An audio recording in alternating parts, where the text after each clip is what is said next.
Dongeng bahasa Sunda. Sasakala pare Dewi Sri. Dina hiji zaman kasebut aya hiji taman endah sinareg damai nyaeta Taman Sorgaloka. Dina tempat eta cicing hiji jalma nu ngaranna Sunan Ibu nuker nungguan kadatangan Dewi Sri Pohaci Longkancana. Dewi Sri ngalaporkeun yen di hiji tempat di bumi nu ngaranna Buana Panca Tengah teu acan aya cihaya mangrupikeun hiji kabutuhan hirup kabeh. Mireng hal eta, Sunan Ibu miwarang sangkan Dewi angkat ka Buana Panca Tengah. Dewi Sri henteu nolak mangkat ka Buana Panca Tengah. Nu penting mangkatna dibaturan ku Eyang Prabu Guruminda. Parmohonan Dewi Sri oge dikabulkeun ku Sunan Ibu. Saencan mangkat ninggalkeun Sorgaloka, Eyang Prabu Guruminda calik semedi nyuhunkeun pitunjuk Hyang Dewanata. Saentos anggeus semedi sinareng kenging pitunjuk sareng kasaktiana anu ngan dina waktos sakejap, rupa Dewi Sri ngabentuk jadi sahiji endog. Sanggeus kabeh persiapanana anggeus, terus mangkat Eyang Guruminda ngagiring Dewi Sri sareng tujuan negara Buana Panca Tengah. Dewi Sri anu wujudna jadi endog disimpen dina kotak nu ngaranna Cupu Gilang Kencana. Prabu Guruminda sanggeus sababaraha lamina ngapung ka satiap panjuru kaler, kidul, ngulon, ngetan, anu ahirna dina hiji mangsa Cupu Gilang Kencana kabuka jeung endogna anu aya di jerona murag. Geus jadi kahayangna anu maha kawasa.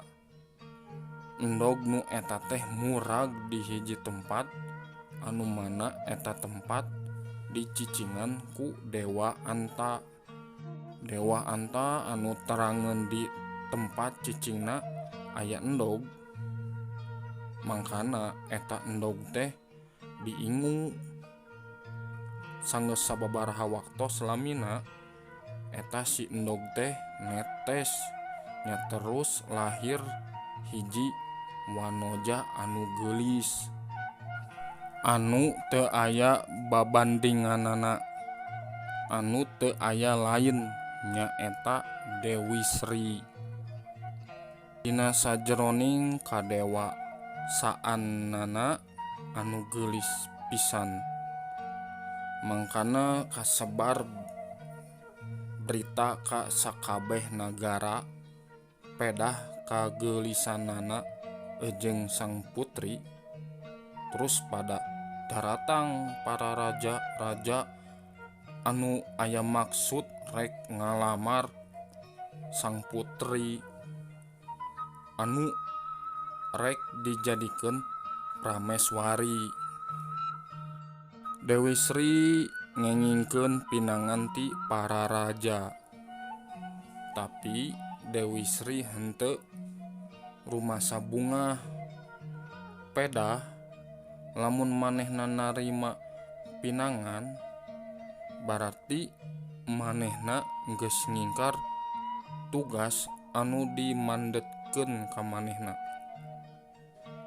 Kaungar raja oge entos dijelaskeun yen maksad kalahirana eta sanes padu jeung neangan calon salaki. Tapi jeung ngalaksanakeun tugas ti Sunan Ibu di Taman Sorga Loka nyaeta kanggo nganugrahkeun cihaya ka nagara gelar Buana Pancatengah. Tapi sanajan katerangan parantos disampaikan, lamaran terus wae daratangan. Jeung kusabab kitu, akhirna Dewi Sri ngaraos tekanan batin jeung udur. Beki lila panyakit nu karaos Dewi Sri beki parah. Dugi ka dongkap waktos sang putri nyampekeun mandat anu terakhir. Lamun dongkap waktos abdi maot jeung lamun abdi parantos dikureubkeun, erek aya kaanehan-kaanehan dina pusara abdi. Jeung akhirna ku kahoyong nu maha kawasa, Dewi Sri oge maot. Bener wae naon anu diamanatkeun ku sang putri akhirna jadi kanyataan. Dicaritakeun dina hiji poe aya aki nini nu keur milarian suluh jeung milarian dahareun kanggo bekel hirup duaan. Waktos aki jeung nini kenging hiji pusara nu parantos jadi pepelakan ku pepelakan anu can pernah dipanggihan jeung ditempo saumur hirupna. Dina bagian hulu jadi tangkal kalapa, dina bagian leungeun jadi tangkal bubuahan, dina bagian suku jadi tangkal boled, sedengkeun dina awakna jadi tangkal aren. Sareng hiji pepelakan anu maneh jeung can pernah aki jeung nini nimukeun eta tangkal jeung kakara ningal oge, nyaeta serangkai tatangkalan nu daunna sae buahan keur hejo keneh, buluan sae oge. Akhirna aya niatan ti aki jeung nini kanggo miara eta tangkal. Anehna teh jeung dibersihkeun pusara jeung sakuriling tangkal eta. Sakitu tina poe ka poe, minggu ka minggu, ku kasabaran jeung katekunan pepelakan eta dipiara teh teu karaos waktos parantos bulan kalima. Buah nu tadi hejo teh ngeusi pinuh jadi buah nu sadahan eta tungkul saking ku beratna. Ku kasabaran jeung kayakinan salain itu hayang nyaho sampe kumaha jeung naon sabenerna eta tangkal nu aneh teh.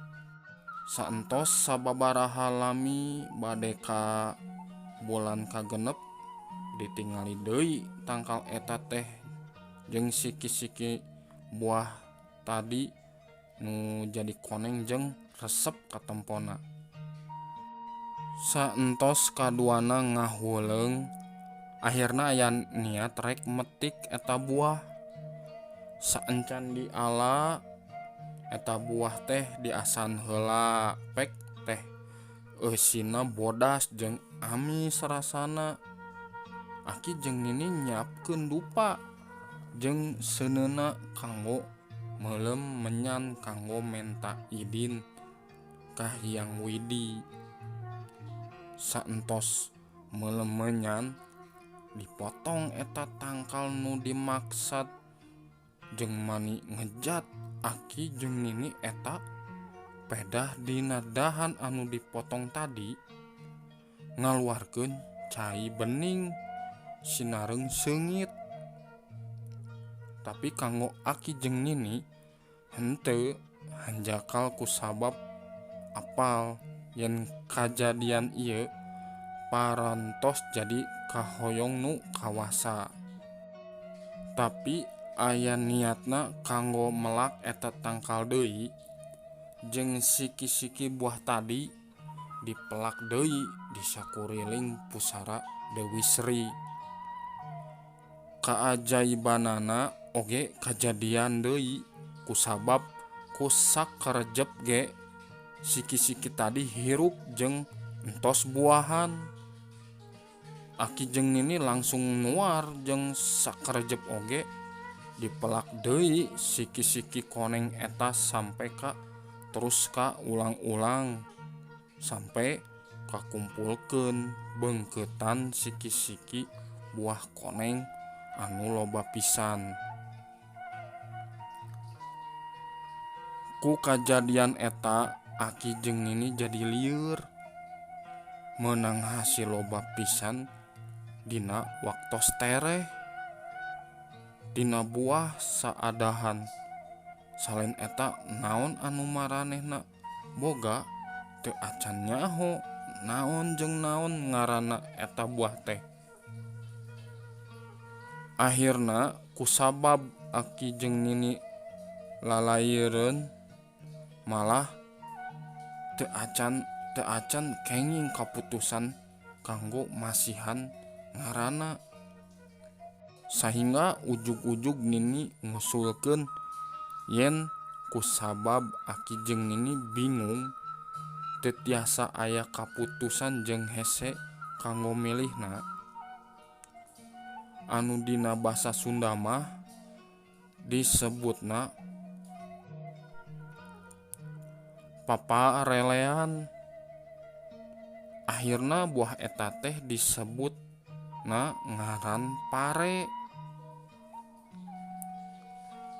Akhirna anggeus carita teh jadi ayeuna di tatar Sunda nu dimaksud sebagai negara buana panca tengah teh jadi ayeuna tangkal jeung buahna anu dimaksud disebutna pare nu mangrupikeun cita-cita Dewi Sri Pohaci Longkancana kanggo ngalengkepan hirup nu disebut Cihaya.